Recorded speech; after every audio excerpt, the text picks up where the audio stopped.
Alright, welcome back to All Cars, y'all. I am John. It's time for another Motorweek Retro Review reaction, and I can't believe I haven't done this one already. It is the 1988 Eagle Premier. Now, I guess a couple of weeks ago now, I did my history of AMC. I'm going to assume that if you're watching this, you know the broad history of AMC and its partnership with Renault. By the mid-80s, things were looking pretty bad. The Renault products that were brought over here being built by AMC workers were really poor quality, developed a terrible reputation, and the executives in France really had soured on their AMC partner that really saw it as a black hole, but they still had a plan to bring new product over. And this whole story just is really sad to me, because what could have been an absolute match made in heaven, a thoroughly modern unibody front-wheel drive, small four-cylinder cars that were highly fuel efficient, being built by an American company, could have worked out well, but it didn't. French engineering indifferently assembled by American workers, and they ended up with somewhat of a nightmare. But one of those products was the Eagle Premier. And this was right before Chrysler bought AMC from Renault, and along with Jeep, of course. And the Premier is, what interests me about it is not that I have any remembrance of it, not that I don't know that I've ever seen one, or certainly known anybody who owned one. But when Chrysler got AMC, they were so impressed with the platform, they threw away their plans for their next large car and used this as a basis for what became the LH cars. Now, I'm not entirely sure if they truly took the platform and modified it, or if they were inspired. If you know the answer, let me know in the comments, because I don't. But this was apparently a fantastic vehicle that was just kind of overshadowed by everything around it. And I'm super excited to see what Motorweek thinks back when it was released. So, grab your beverage of choice. I've got a nice hot lukewarm coffee here, and let's go. Motorweek is made possible by Rock Auto and Tire Rack.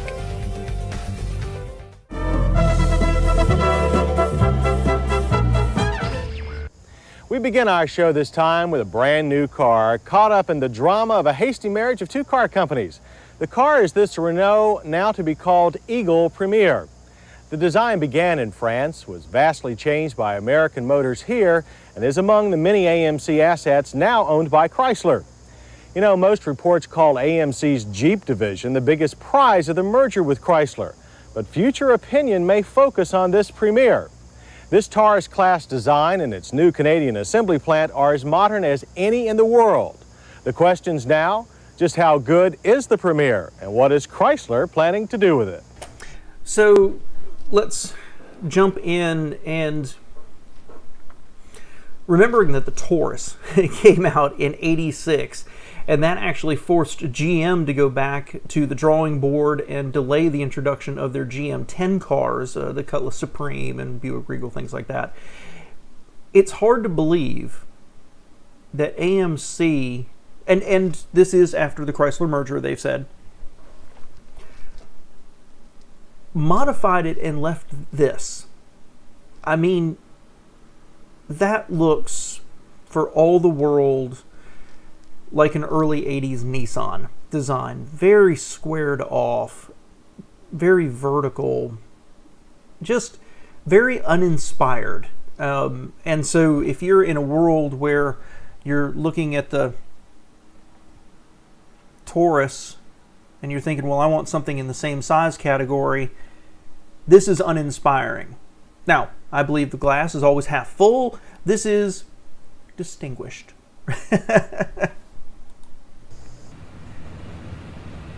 Let's begin searching for answers by admiring the handsome Giugiaro pinned lines of the 1988 Eagle Premier. It's available in two trim levels, a well-appointed LX and sportier ES model. Giugiaro passed on the Ford Taurus Aero look in favor of a more traditional European design. The Premier favors the Audi 5000, so it's handsome without looking dated. By refusing to blindly follow the Coke bottle styling theme, the Eagle Premier should attract the large segment of buyers that don't like the totally rounded look. So, I disagree with them. I really do. I mean, in 1988, when you're releasing a car that is perhaps squarer than a Volvo, you're not necessarily going in the right direction. And that argument sounds a lot to me like when Cadillac released, I don't remember what model it was, the downsized cars, and they were just all squared off, and you know, the public relations people were like, it's classic. No, it's not. And lots of influences from other things here. They may not mention it, but lots of influences from other things. I see a little Toyota Cressida in the front. This third quarter panel back here, I see a lot of Honda Accord. I mean, big, right? Bigger, but I see a lot of Honda Accord. That lower body cladding screams Nissan to me. And the tail lights, interestingly, I just cannot shake those look like Plymouth Acclaim taillights to me. Lots of different influence. I mean, even in the headrests. Look at the headrests in the back window right there. I mean, that's, or the front seat, you can see them here too. Pure Volvo, as far as I'm concerned. They might speak highly of it and say that it's not chasing fads, but I don't think I agree. Our only suggestion might have been a less upright grille. Yet the Premier's use of semi-flush glass and careful detailing keeps wind resistance low. Moving inside, you quickly understand why the Premier is classified by the government as a large car. Room is generous in all dimensions and beats the Taurus up front. The ES has comfortable front bucket seats with tilting backrest, and power adjustment is optional. Our only driving position complaint involves the gas and brake pedals. They're too close together for safety. Bucket seat fans also get a large center console to augment the Premier's deep glove box. Plus, there's even a Chrysler-style cup holder for your morning coffee. The LX comes standard with a supportive 3-passenger split bench seat that can also include power adjust. Many LS owners will also no doubt opt for the Premier's digital instrument package, which we found somewhat hard to read at a glance. Far better is the standard white-on-black analog readouts. Our ES also included an optional tach and oil pressure gauge. Gauges can be flanked by a trouble maintenance monitor on the left and a multifunction trip computer on the right. Overall, the US-designed interior of the Premier has many unique features. We like the fact that when you adjust the steering column, attached pods with light, wiper, and climate controls move with it. Unfortunately, most of the controls cannot be operated without moving a hand from the wheel. Airflow from the climate control system is excellent. However, you do have to punch through a range of options to get to your choice. Its detached readout is up on the instrument pod. Initially, all automatic Premiers will come with a column-mounted shift lever. Its odd shape is dictated by the tilt steering wheel and control pods. Just about everything. Well, let's talk about that for a minute. That's interesting. I don't know about I don't know how much influence AMC, Chrysler engineers, had in changing things from its French design. I didn't go check out the interior of the French version of this car, but you know, really a lot of interesting things to unpack there. First off, it's larger up front than the Taurus. That's surprising. It doesn't look it. I guess because it's bucket seats. I love the big center console, but you know, and I even kind of like the pods that move with the steering wheel. That kind of went away. You could move everything up onto the steering wheel. A little, at the time, it would have been very modern, right? Very futuristic to have all the digital stuff and the, you know, computer over there. But now it just looks a little chitsy to me. But moving, after you get past how cool it looks, the functionality there of you need to do something on the HVAC and you've got to punch through a variety of different choices. And also it's there for you. If the passenger wants to adjust something, how do they do it? They just have to ask the driver. It's cool to look at, but functionally we moved away from that because, especially for something that is essentially a family car, that is not family friendly. And there were a few cars in the past that did things like that, oriented it towards the driver, and we all moved away from it because the passenger wants to adjust things too. I'm a little surprised it didn't have dual zone. Maybe it did and they didn't mention it. A little interesting, it still has the column mounted shifter. I thought the gauges, the analog ones, were pretty clear. I thought that was pretty cool, but the squared off binnacle like that, I don't want to be unfair because this is 1988, which means this thing was being designed in the early mid 80s. Reminds me a lot of Cadillac, except that the overall aesthetic is just a little more modern, but just reminds me of some stuff about Cadillac I didn't really like at the time. Huge back seat. We've noted about the great front interior space is also true about the rear. Doors are large and access is easy. But it was surprising to find a new family sedan without rear shoulder belts. The Premier also has the large trunk space demanded by family car buyers. It's wide and deep with a very low liftover. Now this is all very well, but cars are built to be driven. So we took our pre-production ES to our test track to see what it would do. Frankly, after the lackluster performance of past U.S. Renault products, we weren't expecting much. So we were pleasantly surprised with the Eagle Premier's good 0 to 60 time of 11.7 seconds. It also accomplished the quarter-mile run in 18.5 seconds at 76 miles per hour. The ability to do this comes from a fuel-injected 3-liter overhead cam V6. It's from the same engine family as the one powering our long-term Peugeot 505 STX. Here it produces 150 horsepower and 171 pound-feet of torque. While the V6 is standard on the ES grade cars, the base engine on the LX is Jeep's strong 2.5-liter inline 4-cylinder. Transmission choices begin with a 4-speed manual with a 5-speed due later. There is naturally an optional 4-speed automatic, which is the only transmission available on the V6. Premier handling is better than you might expect too. While there is plenty of plow and body rolling corners, the Premier's characteristics are more German than French. The power steering is well boosted, yet gives plenty of feedback. Even so, our Premier ES was a handful in emergency maneuvers. It might have been worse were it not for the 20% stiffer springs on the ES and its sticky Goodyear Eagle GT Plus 4 tires. The LX comes standard with high-mileage Michelin rubber. On the high... Let's kind of unpack all that. Okay.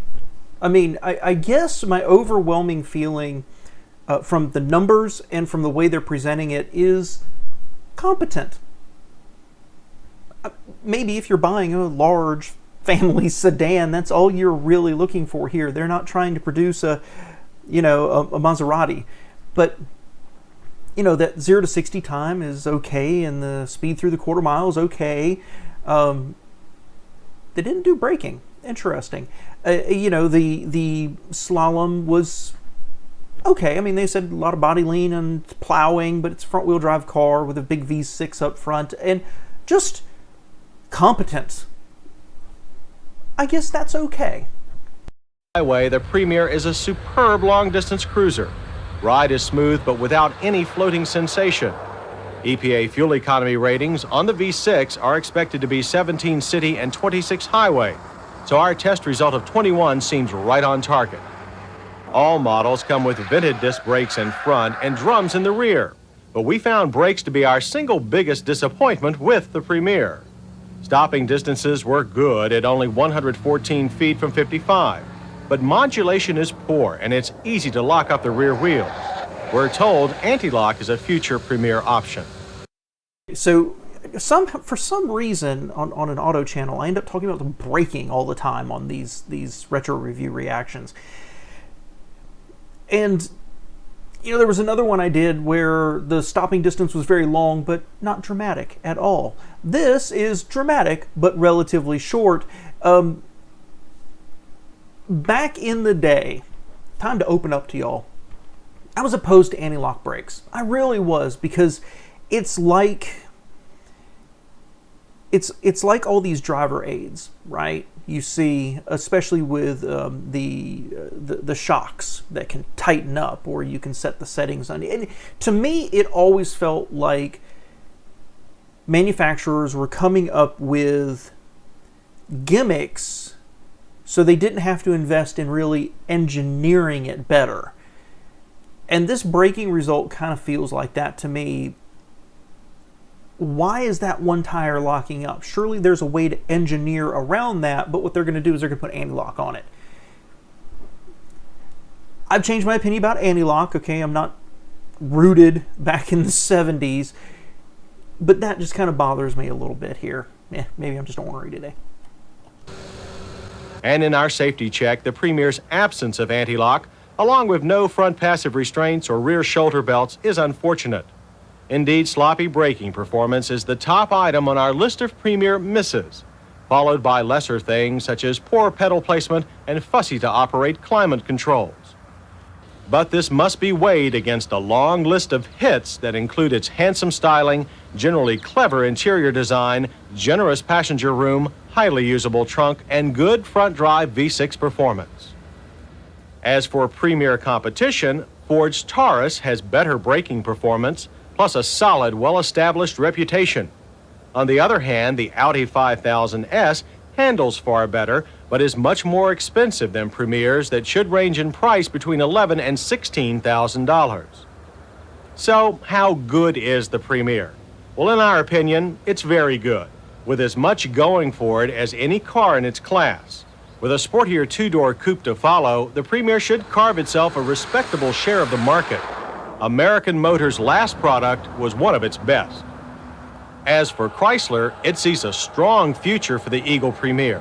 Since the Premier's chassis is a new design, it's far more modern than any current Chrysler-designed sedan. We think there's a lot of truth to the rumors that the Premier will now be the basis for many future Chrysler products. So despite what you might read about Jeep, if the Eagle Premier and its offspring succeed, it will be the best asset acquired by Chrysler since Lee Iacocca himself. That's a big statement. I'm not sure it worked out quite like that. It is, however, as I said at the beginning, influential because Chrysler liked that platform so much. They trashed what they had before and they moved forward with something based on this or inspired for the LH platform. I have to believe that they took this platform and started stretching and modifying it to turn it into what became the LH cars. Slightly underwhelming. I'll admit, I believed what I was going to watch here was a car that was lost in its moment. An excellent car that got overshadowed by everything. And that was a little down-tuned relative to what I truly expected. Very competent, very good, but not the absolute home run I was expecting to hear. My opinion is what they said there at the end. This AMC's last product was probably its best. I've heard that. The Chrysler used the platform to base the LH on, and I believed that what I was going to see was this platform was a gem.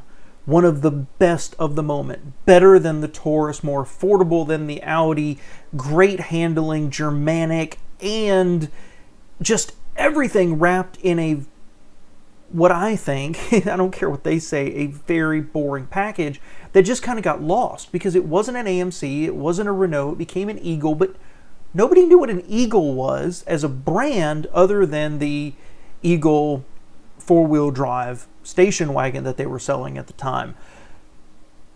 I always thought that it just kind of got lost, and it's this diamond out there that should have been a home run but was lost in the moment. And this made it sound okay. You know, I find myself thinking, well, two things, guys, is what I'm thinking. The first is, if it's 1988 and I've got, $15,000 and I want to go buy a large sedan, why the heck would I buy this over the Taurus or a Maxima? I mean, it's bigger, I think, than the Maxima, but I don't know. There's just nothing there that says, buy me, I am earth-shattering.